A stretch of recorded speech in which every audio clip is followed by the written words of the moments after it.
Pyeongchang 2018, les Jeux Olympiques de la paix. D'abord, prenons la direction de la Corée du Nord. Eux, ce sont Ryom Taehyuk et Kim Joo-sik. Ils sont nord-coréens et patineurs artistiques. Leur objectif, c'est de participer aux Jeux Olympiques d'hiver de 2018 en Corée du Sud. Problème, les deux pays n'ont plus aucune relation diplomatique depuis maintenant 2 ans. Et la Corée du Nord avait déjà boycotté les Jeux Olympiques d'été de Séoul, c'était en 1988.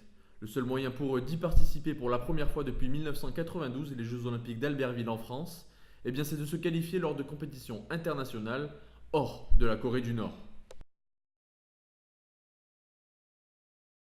D'abord, direction le Québec pour le jeune couple, un entraînement intensif de 6 mois au rythme de Je ne suis qu'une chanson de Ginette Renault, chanson typique du Québec.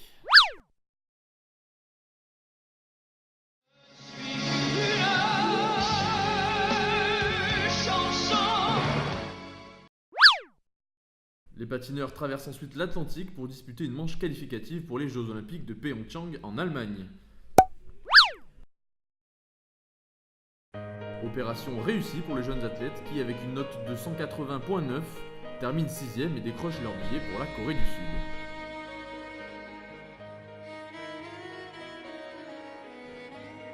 Le gouvernement nord-coréen, fort d'une qualification dans les règles pour la première fois de l'histoire, tend la main à son voisin du Sud pour envoyer un contingent plus important en Corée du Sud.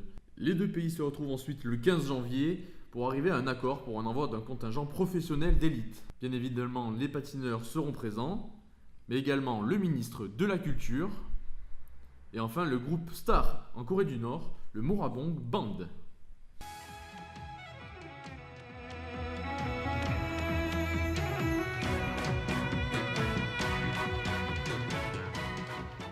Dernier petit bémol, ils devront se rendre en Corée du Sud en bateau puisqu'ils ne pourront pas franchir la frontière terrestre inviolable depuis 1953.